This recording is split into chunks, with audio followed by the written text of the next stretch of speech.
Bonjour tout le monde, j'espère que vous allez bien. Voici notre webinaire de la semaine pour Team Lion. Today we have a special guest and I think we're all super excited. I was just saying how I feel like it's Christmas because we love Autumn so much. She's such an amazing individual, such an inspiring woman. Her story is friggin' amazing and I'm just so honored and thrilled to welcome her to our call today. How are you doing? I'm fantastic. Thank you so much. I'm so happy to be on with you guys. Thanks for coming. And I know you're a very busy woman, so we really appreciate you taking the time. And, you know, I was just telling the team before, I kind of just told her, like, you know, just come on and share your story. Whatever you're going to talk about, we're all going to be, like, getting a lot of nuggets from what you have to share with us. So I think it's very important for people on to maybe get a better idea of where you come from. We sometimes have this illusion when we see someone being very successful that it just happened like that it was a one night hit and it just everything fell into place and everything was so perfect and there were butterflies and birds singing, right? And the truth is there's so much work that goes behind the scene, and that applies to anything. I mean, business and your fitness. And sometimes we just see the results, right? The end result. And we're like, oh, I wish I would be like this. I wish. And then I'm wearing proudly your shirt today, work over wish. This is one of my favorite ones. And I think it applies a lot with all the hard work you put in and all your heart you put in what you do. So why don't you just share a little bit of how your whole fitness journey started, and if we go way back when you were 5. You've watched the story. So yeah, I mean, it's exactly what you just said, that it really is a journey for everybody. You know, I'm sure, is there somebody out there who was born with it super easy and kind of handed over? Probably, but that's not for the masses. That's not how it works. And if there's something that you really want, that you're really passionate about, you have to know that it's going to be a process and there's going to be struggles, and that those struggles are okay, that those struggles don't mean you're failing or you're not moving in the right direction. They're just really a part of the process. And so if you can embrace them as a learning experience and maybe even something that's guiding you from one thing to the next, I think that it makes it a lot easier and you can really look at things in a different and more positive light. I think for me, that's kind of how I've tried to do it. It doesn't mean I'm always successful in looking at everything in a positive light, but I'll sort of try to give the shortened version of my very long life story here and hit the highlights and sort of the lowlights too. And like you said, going back to when I was 5, look, I was a super, super active kid. And I went to bed one night at my mom's house with my brother and sister complaining that my hip hurt. And I woke up the next morning and tried to get out of bed and I collapsed because I was in so much pain. And I was rushed to the hospital and I had every test known to man at the time run on me, like needles this big being stuck in my hip because they were worried I had like a flesh-eating bacteria on the inside eating away at my muscle. And the long and short of that story is I was in the hospital for 2 weeks. It was right at Christmas time. I know that because Santa came to visit me and brought me lifesavers to my bed. And they never found out what was wrong with me. They sent me home on crutches and kind of hoped for the best. And for several years, my parents kind of babied me a little bit in terms of, I don't even know if baby is the right word, but they held me back in terms of what they would let me do or wouldn't let me do. I mean, they let me go outside and play like a kid, but when I was begging to take gymnastics and I was begging to take dance lessons, they were telling me no because they didn't know what was wrong with my hip. In fact, I didn't start dancing until I was 13 years old. And for a dancer, that's incredibly late. Like the deck was stacked against me already to be a professional dancer because that everybody I was in class with had 7 and 8 years of practice on me. So here I was going in just knowing like I love to dance and instantly feeling like I was behind the curve, but knowing that that's what I wanted to do and I wanted to compete. And so I was going to have to work harder. I was going to have to try more. I was going to have to bring something else to the table because my technique wasn't going to be what these other dancers' technique was. I just didn't have the same experience. So that meant I had to bring more heart. I had to bring more passion. I had to bring more performance to the table to ensure myself a spot on that competition team. And I did. And I competed all through high school. And I went on to dance in college. And no, I didn't get my first choice of Juilliard or New York University, because I didn't have the technique. I started 8 years late. Like, my bones were developed in a way that others weren't when I started. And that was just a reality I had to face. And I was okay with it because I wasn't a ballet dancer. Although I did ballet, I love to watch it. I'm not great at it. I'm a jazz dancer. And so I went to college after having been in high school and having all these phenomenal teachers motivating me and encouraging me and being super inspiring and pushing me, but always with like positive corrective criticism. And then I got to college, and it was a whole nother world. I was faced with sort of the ballet master of my school, who was the head of our dance department, just was awful to me. Hated me, just hated me. It was one of those things where, for whatever reason, like, I probably, because I wasn't a strong ballet dancer and that was his strong suit, he did not like that. He didn't like that I was outside the box. He didn't like that I would take time off of school to go audition and try other things. He just felt I should be in school and I should be doing this and that. And we butted heads a lot. And it was the first time I was ever met with somebody telling me I wasn't good enough. So as a kid, I had all these teachers saying, you are good enough, you can do it, keep pushing. And this person made me feel this big. We were in ballet class one day, my freshman year of college, and he called me to the center of the floor to perform a move where you lift your leg up behind your head. And I did. I lifted my leg up as high as my leg went, and he came over and he grabbed my ankle and he shoved my leg up in the air. Well, my back doesn't do that. And I flinched because it was so painful. And he dropped my leg and he looked at me and he said, did that hurt? And I said, yeah. And he went, go away. If it hurts, you should do something like become a secretary. Literally, in a class full of 40 people, he dismissed me that my body physically wasn't capable of lifting my leg above my head. And I quickly developed a very thick skin, which served me well for all the years to have a thick skin, but it also hasn't served me well. And I'll get to that, because when you go into defense mode for too long and you expect a fight every time, that's not a good pattern to instill either. But it's sort of where I ended up, because 3.5 years of college, I was fighting. I was constantly fighting and being told I wasn't good enough and trying to prove myself. And I ended up leaving college a semester early because I ended up with a bulging disc in my lower spine. My doctor basically said, if you keep dancing like this, you'll be in back surgery by the time you're 20. And he's like, I don't advise it. So I left and I was devastated, and I was trying to figure out what I was going to do with my life. And I actually moved to California because my mother was living in California at the time. And her and I don't have the best of relationships. So I was there for 3 months, but I couldn't figure out what I was supposed to be doing or how to do it. And I moved back to St. Louis, which is where I had been for school, and spent another year there working and saving money, knowing I wanted to go back to California, but I didn't want to have to go live with my mom to do it. So I worked and worked and worked and worked and worked. And by the way, I worked and worked and worked and worked and paid my own way through college, paid for my own car, paid for my own apartment. So I paid for all my own dance lessons from the time I was 13 on. So that was just a work ethic that was instilled in me. If I wanted something, I was going to have to work for it. And I saved for a year and I went back to California, and my brother was here at the time, so it made it a little bit easier. I moved to a different part of LA and I started to get my feet wet, and I was making progress. And there were ups and downs. I was waiting tables. I hated it. I was burnt out. I had waited tables all through high school and through college.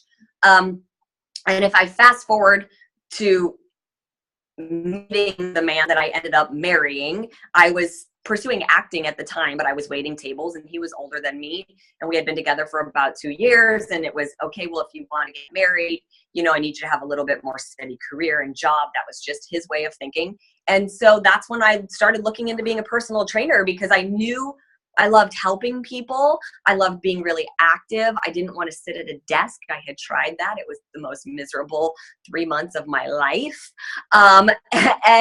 And so I did. I got certified through the National Academy of Sports Medicine, and I started doing in-home training.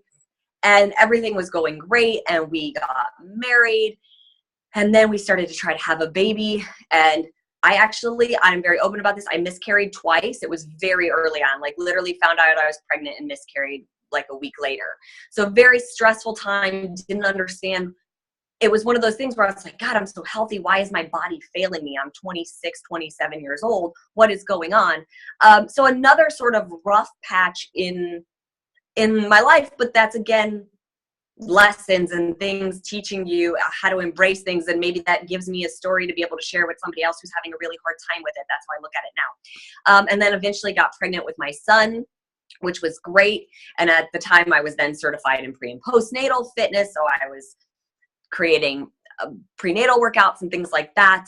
And all the while after we had my son, the whole time my husband had been saying he wasn't super happy in LA, so hard to afford housing out here, blah, blah, blah, blah, blah.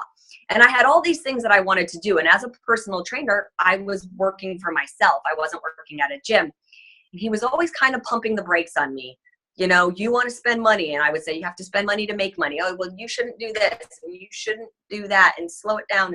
And there was a lot of restrictions, and it wasn't in a mean, controlling way.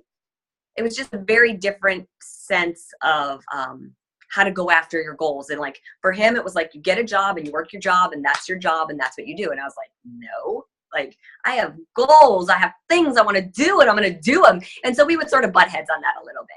But he wasn't happy in his job, and he applied for a new job and he got it, but he got it in Texas. And I was like, okay, you know, my son was 6 months old, and my mom was living in Texas at the time, and our relationship was still semi-okay. So I was like, all right, we'll go. And moving day came, and I stood in our apartment sobbing to my best friend. And I was like, this is wrong. I'm not supposed to go. And she's like, you're just nervous. It's going to be fine. And I was like, I don't think it is. I'm telling you, I'm not supposed to go. Obviously, we packed the car and we went. And I cried every single day that I was in Texas. And my mom and I, because we were staying at her house, we started butting heads quite a bit. She's not the most motherly, and we'll just leave it at that. So here I am with my 6-month-old baby, and we just moved across the country, and she was like not helping at all, although she had offered to. And for 5 weeks, I cried every day. And by the end of the 5th week, I looked at my husband one night when he got home from work, and I said, I'm going back with or without you. I said, I don't belong here. I'm telling you, this is wrong. And if I don't go back right now, I'm going to lose the business I spent 4 years building. And he said, okay. And he said, I'll put in for a transfer and I'll get it whenever I can. And I said, great. And we packed the car up, myself and Dominic, and he drove us back to California. Like we all three drove back, and he took a plane to Dallas.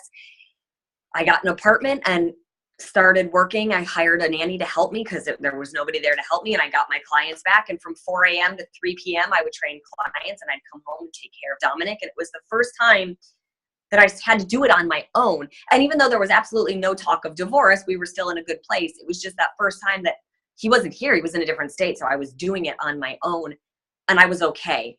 And because he wasn't here with me, there were certain things that I was able to do. Modern Mom had just launched their website, which is Brooke Burke's website. And I came across it, and I just was like, I had read an article that was all about asking for what you want. And it said, what's the worst that can happen? Somebody will tell you no. You're not going to die.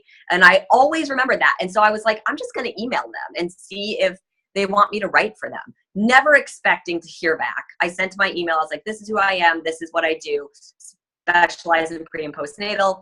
If you ever want, I'm happy to write for you. I got an email the next day. They asked me to start writing. And 2 days after that, I got a phone call from Brooke Burke's assistant saying, we're filming workout videos at Brooke's house tomorrow. She wants you to be in them with her. Can you make it? I was like, yeah, I'll be there. Absolutely. And I went and met Brooke Burke the next day, and I worked for Modern Mom for several years. Like I wrote for them. I filmed videos with Brooke on and off. And it was great because actually getting to watch her, I think, is where I learned a lot of my camera presence, because she's so natural in front of the camera. And I would watch her and I would take note and be like, oh, I see how she's talking to the camera. She's talking like it's her best friend. She's not talking to a camera. She's talking to her friend. And I would make note of it, and I would work on it myself and be like, did that feel like I was talking to a friend? And so again, within my struggle of leaving Dallas and taking care of my son on my own, it opened up a door for me because I had extra downtime to reach out and say, hey, I'm here. And you know what? Those videos with Brooke Burke ended up being invaluable because they're what Carl saw when he decided to bring me in as one of the trainers. He had seen my stuff on YouTube with her, and they had also seen my container system. But when they saw my container system, they looked for me on YouTube, and that's what they saw. So fast forward, my husband comes back. Things are okay, but we were realizing quickly we were growing apart. The economy took a hit. My business took a hit. So I ended up going to work at Equinox, one of the gyms here. And all throughout this time, there was different opportunities that kept presenting themselves and then not working out, and doors that would open and doors that would close. And one of them was that I was up, people have heard me say this quite a bit, I was up to replace Jillian Michaels on The Biggest Loser. The year they ended up picking Anna Kournikova, and I auditioned for 4 months, and they kept bringing me back. And the casting director finally called me and said, you know, it's down to you and one other person, and I can't tell you who, and I'm really pushing for you, but if you don't get it, you'll understand why when they make the announcement. And sure enough, a week later, they made the announcement, and it was Anna Kournikova, so they had obviously went with a really big name celebrity. And it was devastating to me because I remember, like, I would watch The Biggest Loser and be like, God, how do you get to be Jillian Michaels, or how do you get to be Bob Harper? And it was like I was so close. And even when I had my son, if I backtrack, I bought P90X when it first came out, you guys. And I remember watching the P90X videos and saying to my husband, how do you get to be Tony Horton? Like, I wonder how he got picked to be for Beachbody. And like, it was sort of a fleeting thought, but it was one of those things, like, as a trainer who's aspiring to do that, you say those things. You're like, how did they get there? How did that happen? And so fast forward again, my husband is back and things just weren't going well. And we realized quickly that although we were trying, we were better off as friends than as husband and wife. And for us, we just thought it was better to divorce and stay friends and really raise our son like co-parent in a really healthy way than to try to run our marriage into the ground to the point where we ended up despising and hating each other and then not being able to co-parent. And we got divorced, and it was very amicable, and we split time with my son 50-50. We lived a mile away from each other, and I was still training. My business was picking back up. I was working with Tom Bergeron, and all through the while I had the idea to create the portion control system. So I finally had done that. I had launched it on the Hallmark channel. And let me fast forward to how it gets to Beachbody. I handed over to one of my clients who's in the entertainment business, just as look, it's finally done. They handed over to one of their friends from Sony who happened to work with somebody at Beachbody. It was Heather Church. She sees it. She calls me. Hey, we like what you have. We want to bring you in for an interview. And I remember all my friends telling me, like, don't get your hopes up. Don't get your hopes up. And all the while in the back of my head, I was like, no, this one's it. Like, I just knew. I was like, this one for some reason is it. And it was a very long, tedious process because it was like right before Christmas when they called me and they're like, well, our CEO's in town for the holidays, so we need you to wait until he's back. And I would just think in my head, like, what are they going to ask me? What are they going to want? Like, what can I say to make them know that, like, I can do this? And like, I came in for the interview and it was just like me and Carl and Heather and 2 assistants around this like huge boardroom table. And my legs were probably trembling the whole time. I was like so scared. And you know, you like, it's sort of all a blur. You don't know if you said the right things that they wanted to hear or not. And they're like, okay, great. And Carl was like very blunt. He's like, look, if we do this, we're going to buy your portion control container from you. We're going to keep you on as the face. You're going to create workouts. This is how it goes. I was like, yes, sign me up. And they're like, great, we'll be in touch. And then like every day, like 6 times a day, I'd be checking my email. Did they email me? Did they email me? To the point where I was like, well, they're clearly not interested. And it felt like another thing was going to fall through to the side. But in the meantime, I had also applied for this contest that Women's Health Magazine was having, and it was like the next big fitness trainer thing. And I was one of the finalists. So I get the email that I'm a finalist for that, and they're ready to fly me to New York and create a workout and do a photo shoot and blah, blah, blah. Well, I knew if I took the magazine thing, that if Beachbody came through, I wasn't going to be able to do that. And so I was like calling my dad. I was like, what do I do? What do I do? And he's like, I was like, I don't want to like make it sound like I'm threatening Beachbody. Like you have to make a decision, you know? So I was like, kind of reached out once more, like, hey, just touching base. Are you guys at all interested kind of thing? And they're like, yeah, we're working on something. So I let the magazine opportunity go without knowing 100% that Beachbody was coming through. But it was kind of like I had to trust the process and just be like, I'm all in. And finally on like a Friday night at like 9 o'clock at night, the email came through with the contract. And I called my dad like sobbing because I was like, oh my God, it finally happened. Like, we're okay. Like me and Dominic are going to be okay. And from that point on, I never looked back. I never had a doubt in my mind that 21 Day Fix would be successful. Little did I know that was not the right attitude to have, because I didn't find out until like long after we had filmed 21 Day Fix. They were like, oh yeah, it's no guarantee that even when you're in the development process that your program will go through. Like it's not until we film it that you're guaranteed it's done. But even in all of that, you guys, in filming 21 Day Fix, we were like a week out from being ready to film. I was getting ready to compete. My ex-husband called me and told me he lost his job. And I said, are you moving to San Diego? Because that's where his family was from. And he said, yes. And I said, when are you going? Assuming it would be like a month or two. And he said, I leave next week. So here I am in the middle of rehearsals for the biggest opportunity of my life, getting ready to compete in 3 days. And he loses his job and tells me he's leaving. So the only, like the co-parent, the only help that I have with my son is going to be gone the week that I have to film workouts. And I went in a room and I like broke down at Beachbody, and the head of fitness department, Stephanie Saunders, who's a very good friend of mine, comes in and she's like, what's wrong? And I tell her everything. And she's like, okay, the good news is you can afford to hire help. Like you're going to be okay. Hire a nanny and get back to work. And I was like, okay.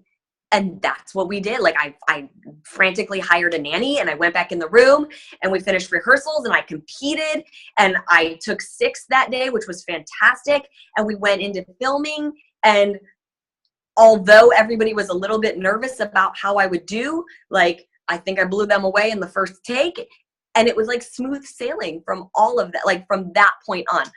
But the whole long and short of that incredibly long story is there was never just one easy period. And even now, there's still not one easy period. There's ups and downs every day. When you get to a certain point, there's more that people expect of you. There's more that you expect of yourself.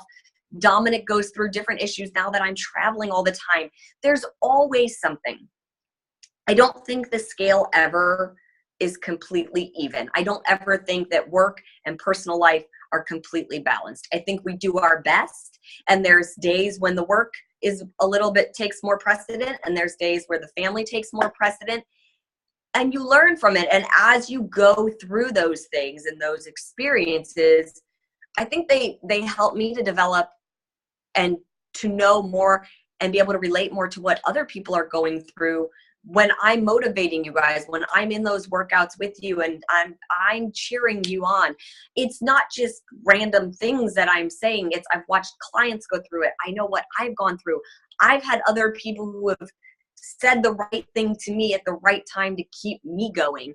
And it's the same for you guys as coaches. You know, there's going to be times where your clients come to you and they're just kicked and they're down and they're looking for somebody to pick them back up. And maybe you've gone through a hard experience and you can give them that comfort. You can relate to them. You can have that positive, motivating thing to say that might just give them the helping hand to pull them back up off the floor, because it's only going to be a matter of time until you're down there, until you're back down there. There's the ebb and the, that's what life really is. So that's the story, Emily.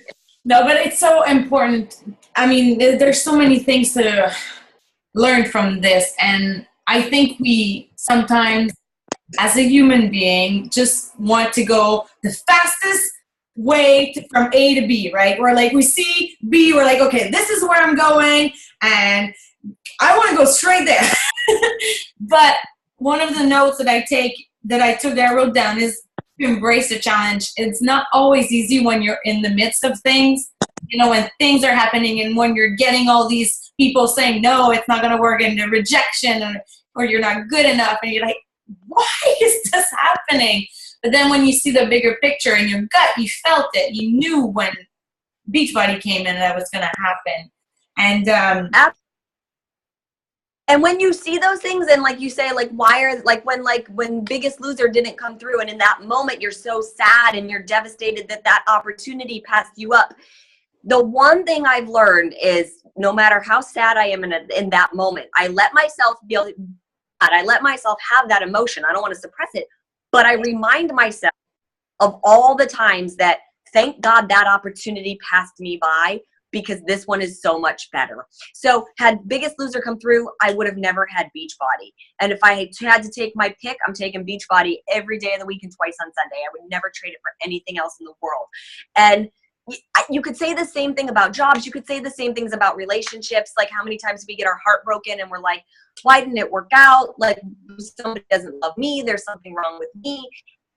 And then you meet somebody else and you're like, well, had that first love worked out, I wouldn't have met my husband and been in this amazing, marriage and relationship. Or had this marriage not ended, maybe I wouldn't have met some, had my marriage not ended, maybe I wouldn't have ended up with Beachbody anyways, because he didn't want me pursuing all my portion control stuff. And I didn't develop it until after I was divorced, because the whole time I was married, I didn't want to spend the money on it. And again, that's not me shaming him. That's not saying it was in a mean, controlling way.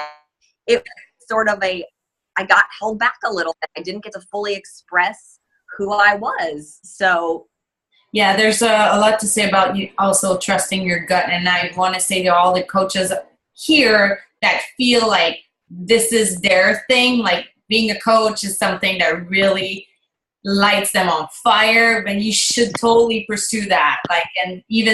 And I love Elizabeth Gilbert. We had the author of Eat, Pray, Love in her interview that she did for Successful Qualifiers. She was talking about the shit sandwich, the crap sandwich, and saying that no matter like whatever your dream job is, or whatever your life by design is, there will be shit sandwiches to eat. Like, there will be things that you're not gonna enjoy, but it's part of it. And you know what I mean? Totally.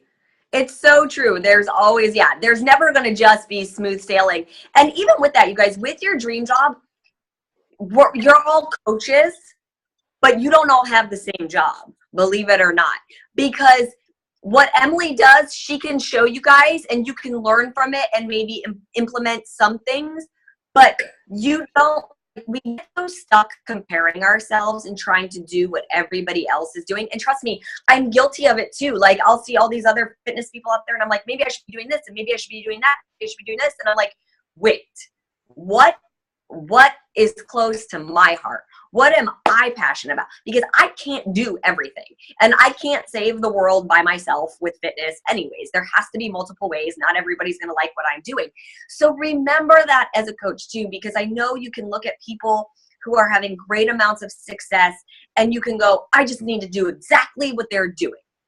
And you can learn from it, but you don't have to be them. You have to be you.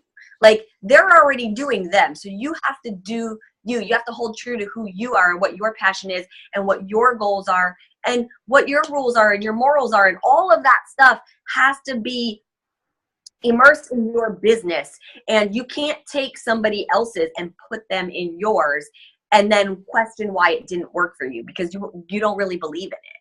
And if you don't really believe in it, it's not going to work for you. So yes, you're a Beachbody coach, and that's fantastic. But define what that means for you, not what that means for the team that you're on, people below you. Like, learn from all of them. Watch, be aware, listen. We can learn all the time. I'm learning constantly.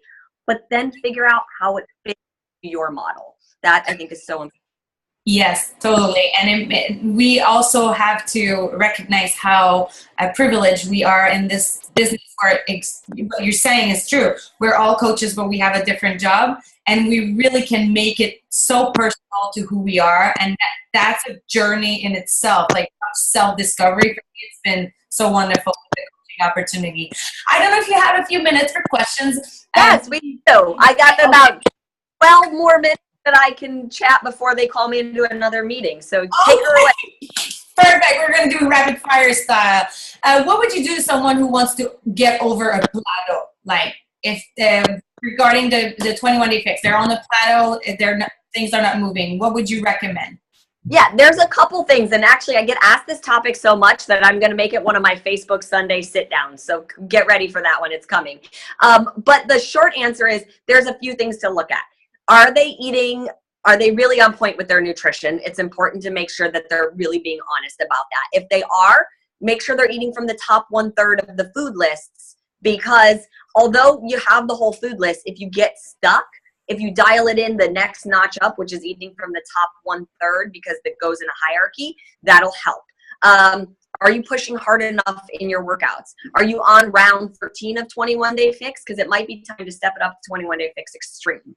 Just because your body's going to plateau if you do the same thing day in and day out over and over again. Have you bumped up your weights?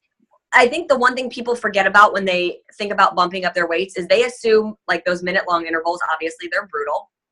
And they're like, oh my gosh, I can't imagine doing, lunges for a minute with 15s instead of 12s. But remember, you've bumped up the weight, so you don't have to get in as many repetitions. You can slow it down. You can have better form, but having a little more weight will be a shock to your system again. Make sure they're drinking enough water. Sleep is so important. So ask them how much sleep they're getting.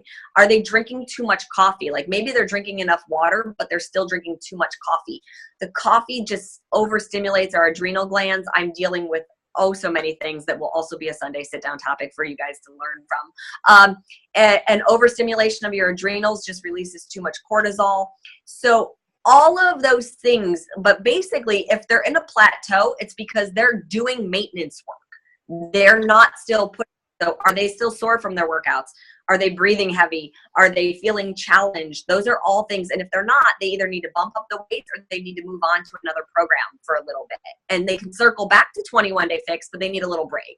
Yeah, that makes so much sense. You have to change something, right? You got to change something. Yep. Yeah, makes a lot of sense. We'll take one last question. It was from Constance. She's a runner, so she's rocking her running career. But she so that's a big thing for her. And she was wondering how she can adapt the container to fit her lifestyle because she trains for marathon and semi-marathons. What would you recommend? Yeah, so that's definitely it requires a little bit more one-on-one focused nutrition a little bit, but I'll try to give a broad overview without knowing specifics. Obviously, on longer days of running, you're going to need a little bit more fuel. So you have to remember, 21-day fixed nutrition is designed to put you at a deficit.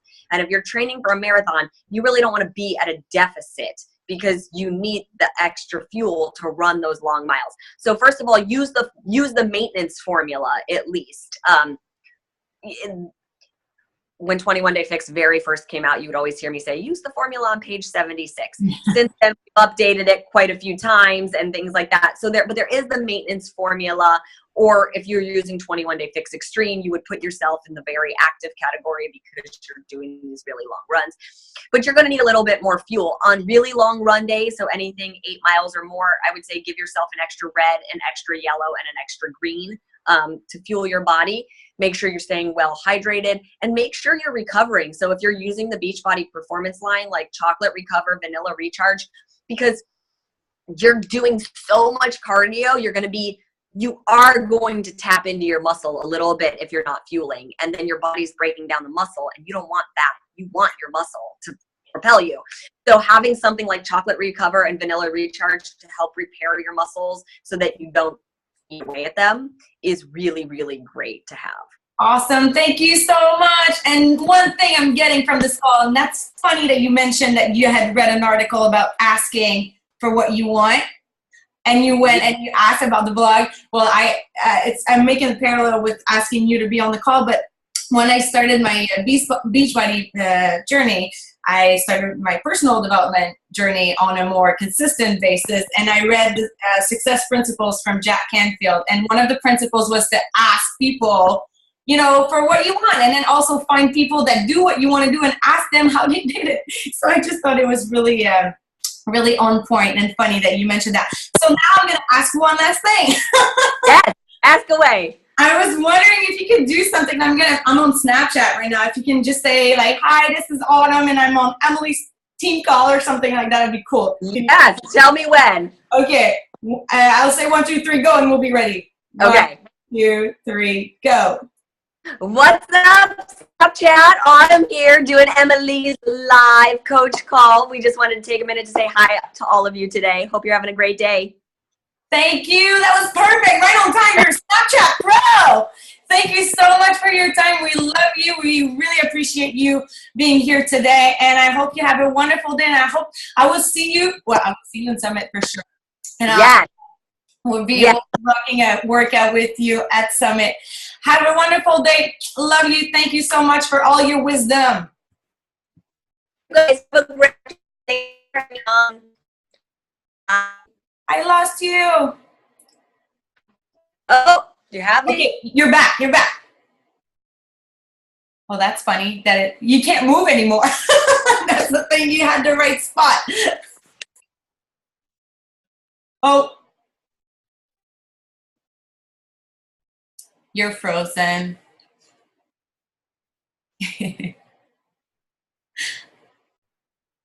I think that was it. I'm going to stop recording.